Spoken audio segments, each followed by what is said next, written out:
Oh, how I missed you guys ever so dearly. I didn't think I was going to come back this way in a fucking story time, but you know, shit happened. Shit hit the fan. Shit just went flying everywhere. Well, let's first address of why I was gone for a few weeks. Try to get you guys to get at least like a Niall Horan video that I posted literally just this month. Or last month, now that it's August. Hello. And that's all the way from June. July, basically why I was gone for so long is because my grandfather passed away and he was the most important person in my life. I've been dealing with that for the past 3 weeks. It felt like it was never ending, and it felt like emptiness and sadness and all that stuff that comes with grieving a death in your family. And he was the most important person in our family, and I will forever miss him dearly. I've been just kind of dealing with that off camera. So with me dealing with that off camera, now coming to why this video is existing, I went to SummerSlam in Cleveland. And yes, there will be a SummerSlam vlog minus this because this kind of needed a video in itself. And as I came back to my house literally this morning on August 4th, I was thinking, how the fuck is this not going to be in a video in itself? And oh boy, it is. So fasten your seatbelts, we're going to take you on a fucking ride of why Jenna could barely stand in Cleveland anymore. But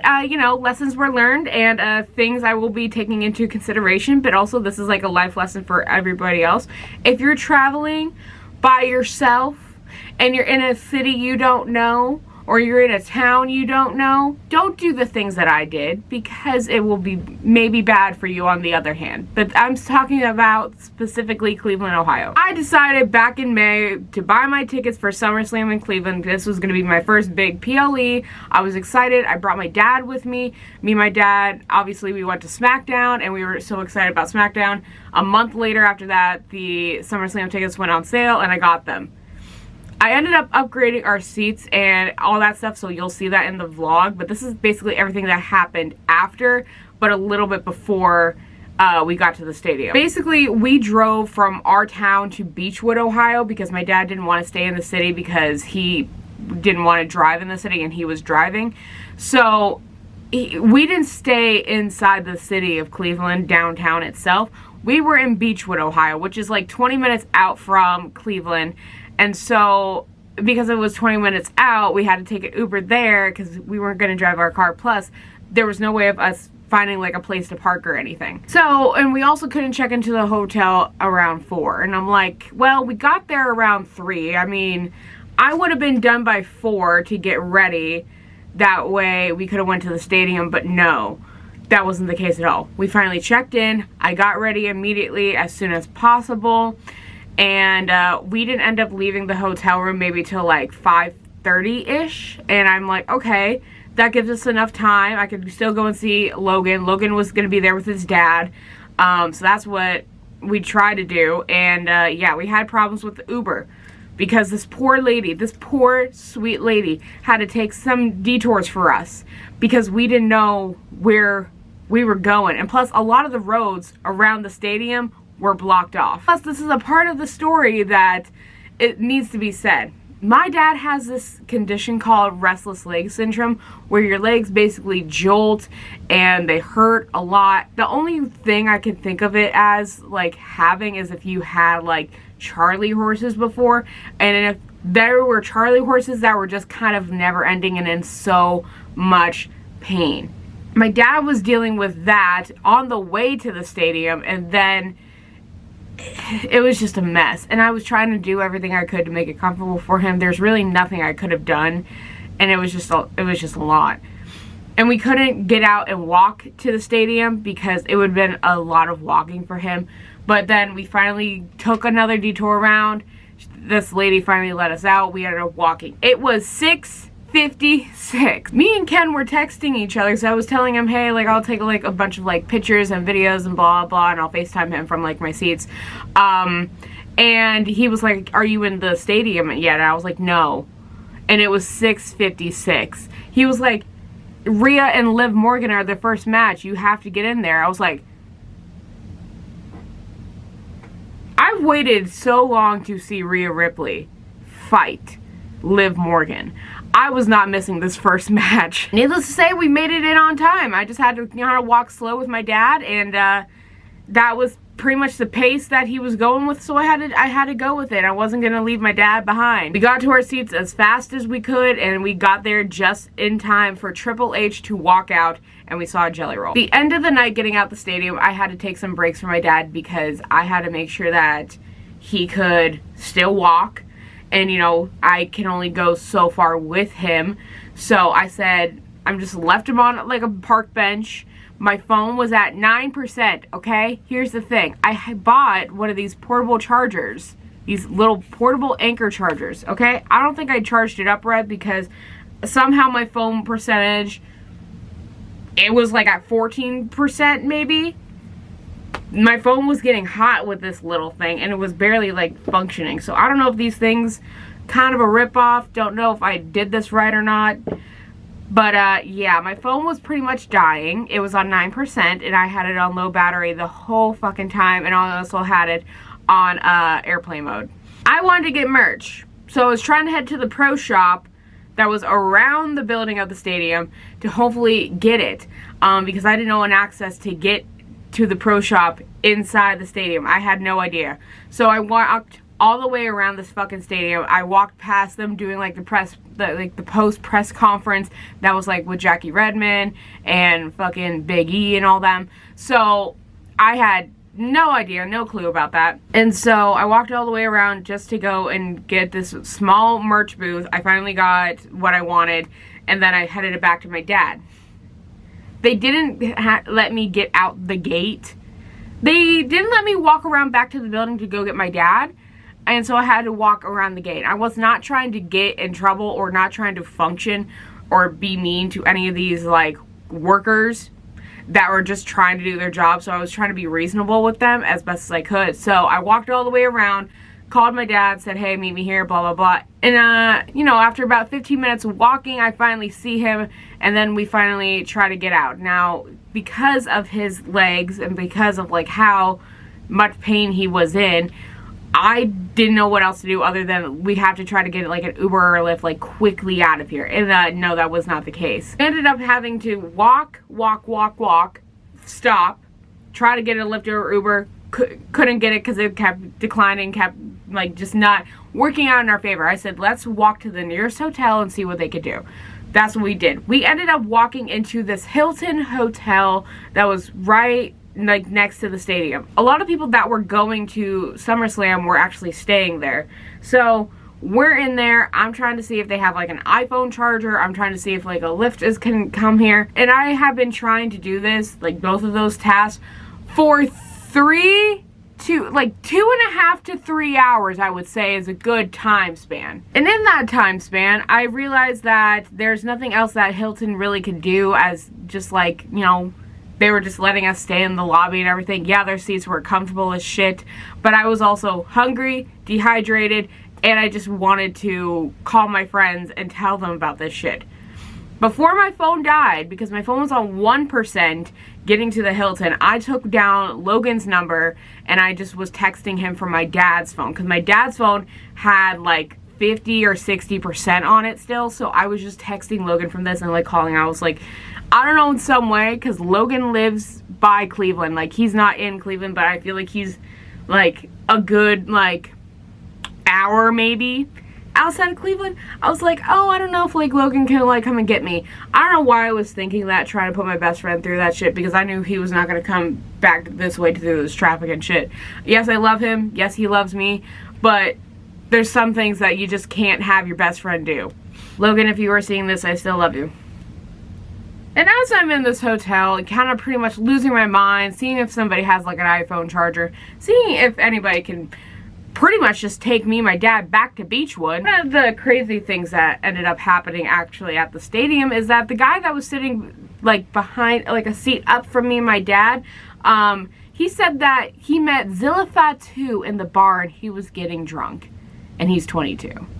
And I'm like, I've heard about the Zilla Fatu and how Zilla Fatu supposedly was going to debut in WWE, and he was going to be part of the new bootleg 99-cent Temu version of the Bloodline. And I had no idea what he looked like or who he was. But, you know, he looks like Jacob a little bit. Like, a little bit it looks like Jacob. But anyway, I'm talking to this, like, random, like, girl and guy. They weren't, like, a couple or anything. The guy ends up saying, like, oh my god, because we looked over at the door and we see that it's Zilla Fatu. And he was like, oh my god, it's Zilla Fatu. Do you want a picture? Do you want a picture with Zilla Fatu? And then he was like, are you gay? Are you Zilla Fatu? Like, hit me up. And I'm just like... Now, here's the thing. I could have been in the mood to take a picture with Zilla Fatu, and maybe that would have helped a lot. But I was like, I'm not in the mood to take a picture with Zilla Fatu. I was like, no, it wasn't really pleasing me too much to meet him or not. There was a guy that was with him that looked familiar, and I know him from YouTube because he does, like, wrestling, like, YouTuber shit. So that's what was like, is that who I think it is? Because I was looking from afar. I was like, that's totally him. What's he doing with Zilla Fatu? I have no idea. But anyway, this guy proceeds to try to go and take a picture with Zilla Fatu as I am still trying to figure out how the fuck to get back to my hotel that is 30 minutes away. I finally just gave up pretty much, and I was almost on the verge of tears, and what ended up happening is that I talked to this guy. God bless you, were an angel. I said, hey, is there any way you could help me and my dad out? Like, we were 30 minutes away from our hotel.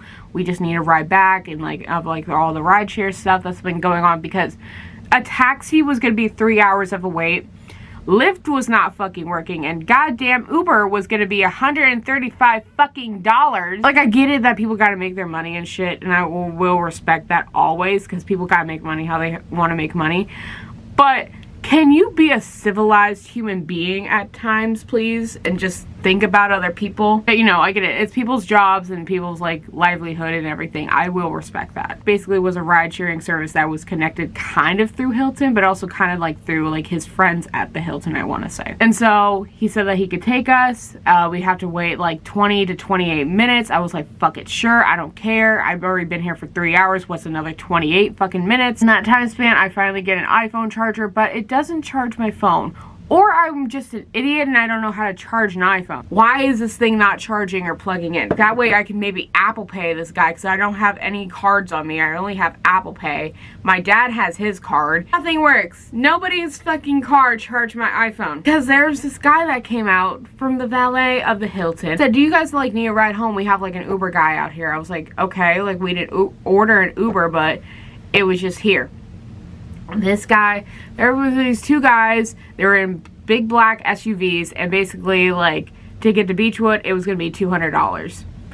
Or the guy said it was going to be, like, $150. Like, his cousin or his brother, I think, was behind him in another car and said either $150 or $200.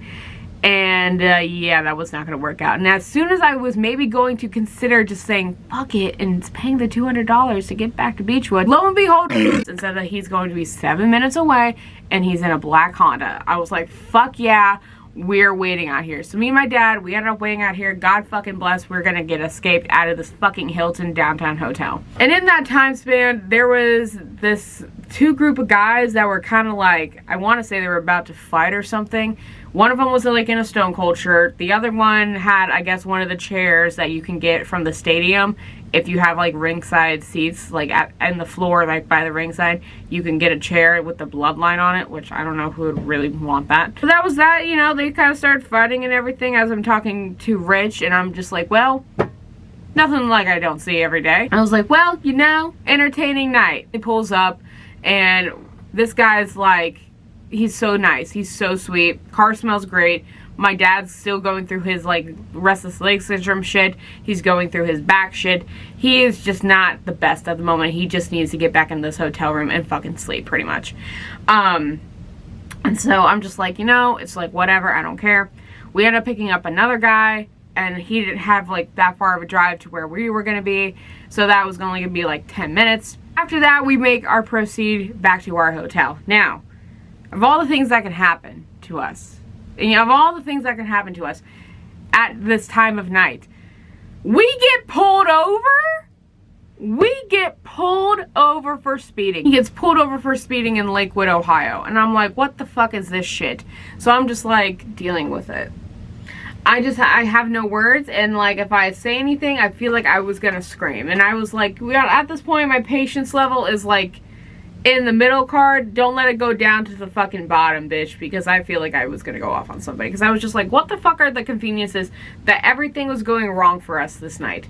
I had no idea. But anyway, after like 10 minutes of waiting for the cop, he ends up just getting him a speeding ticket. We end up going back to our hotel. We finally fucking made it, and now we gotta pay the guy. Here's the thing of what ended up happening. It ended up being like $229 or $248 or some shit like that, because it was 30 to 20 minutes out from Cleveland, so I could see why it was going to be a lot of money. Is that I tried to pay for it, my card was declining. I checked my bank account, there's money in it still, so I'm not sure how any of that fucking worked when I used that card the same night to go to the stadium and get merch. Then we tried with my dad's card, it kept declining, but then it finally went through. He ended up paying for pretty much all of it because my shit was not going through at all for some fucking reason. Don't know why, don't know how. And then we end up finally hitting the sack of bed in our hotel room at 3:45 a.m.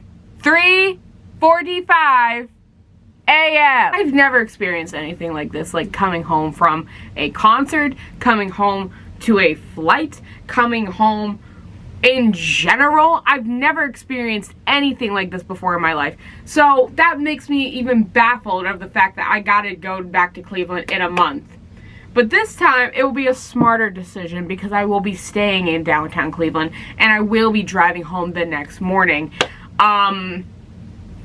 So, pretty much the lessons I learned from this. Number 1, stay downtown Cleveland and get there early as fucking possible and make sure you have a parking spot. And if you're close enough to your arena and your venue, walk. Take a bird. Take a scooter. If you're going with someone like my dad that has restless leg syndrome, don't even try. He said that he's not going to do this shit again, and I can understand that, and I'm going to respect that upon that man. Number 2, don't even try for a Lyft or an Uber after your shows, because like our city was, Cleveland, not only was it SummerSlam at First Energy Stadium, no. Progressive Field, the Guardians were playing, Rocket Mortgage, Martin Lawrence, I think, was doing his comedy show that night, and I know that there was a Green Day tribute band at the House of Blues, also in Cleveland. So, if your city is also having multiple nights of stuff, yeah, stay downtown Cleveland, and just, you know, be aware. Pay that extra fucking coin, bitch, because it's not gonna be good. Trying to think of like the other things that happened throughout the night. Oh yeah, wait. I'm not kidding when I say that. Someone tried to offer me drugs, pretty much. I don't think I could say the actual drug on YouTube because I feel like my video will get flagged, but basically someone tried to offer me drugs. Yeah. No. Girl, no, miss girl. And that was probably like the point of the night where I'm like, yeah, I need to do a story time. If you guys like to see my mistakes and everything that pretty much happened, give this video a thumbs up, subscribe, turn bell notifications, that way you know when I upload. I'll see you guys soon with another video, but just... the next video will be a better video, because it will be my SummerSlam vlog. So, this is just conveniences I just occurred after SummerSlam. Here's another tip. Make sure you got a good portable fucking charger. I don't know if I did this right or not. I'm gonna give it another chance in a month. If not, fuck it, I'm bringing the wire. Bringing the wire in the... But yeah, I'll see you guys soon with another video.